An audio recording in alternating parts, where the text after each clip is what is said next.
Hello, my name is Babakinejad, and I'm the lead author for a research study recently published in the British Journal of Dermatology investigating the association between the cumulative methotrexate dose and other risk factors with liver fibrosis in patients with a history of moderate to severe psoriasis. From the literature, we know that patients with psoriasis have a higher prevalence of liver disease compared to the general population, and comorbidities such as metabolic syndrome are common in psoriasis.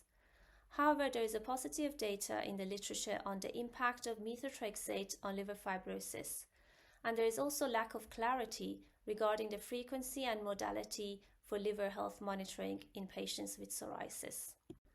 Our research study had 4 objectives: to determine the prevalence of liver fibrosis in patients with moderate to severe psoriasis, to evaluate the association between the cumulative dose of methotrexate and liver fibrosis, and the relationship between other established liver fibrosis risk factors and liver fibrosis, and to evaluate the usefulness of using clinical risk factors and the FIB-4 score to predict the chance of liver fibrosis.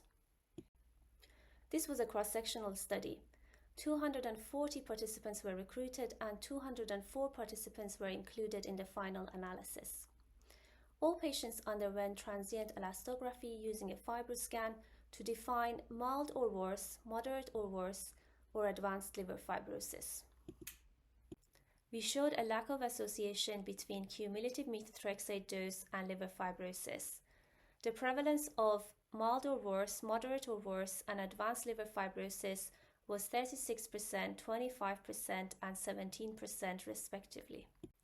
Strong associations were shown between liver fibrosis and BMI, diabetes, and metabolic syndrome. Interestingly, FIB-4 score was shown to be an unreliable predictor of liver fibrosis in our cohort. Further research is required to understand this in more detail. Dermatologists and patients are often concerned regarding the impact of methotrexate on liver fibrosis. Our data showed a lack of association between cumulative methotrexate dose and liver fibrosis, which is reassuring. There is evidence that in patients with pre-existing liver fibrosis, methotrexate may potentially increase the risk of disease progression. Therefore, when considering methotrexate, it is important to identify patients who have pre-existing liver fibrosis. The threshold of BMI greater than or equal to 28, diabetes, and metabolic syndrome are good predictors of having a raised liver stiffness measurement on FibroScan and shown to be superior to FIB-4 score in our study. Further work is needed to determine the best way to assess liver health, particularly in departments without an easy access to a FibroScan.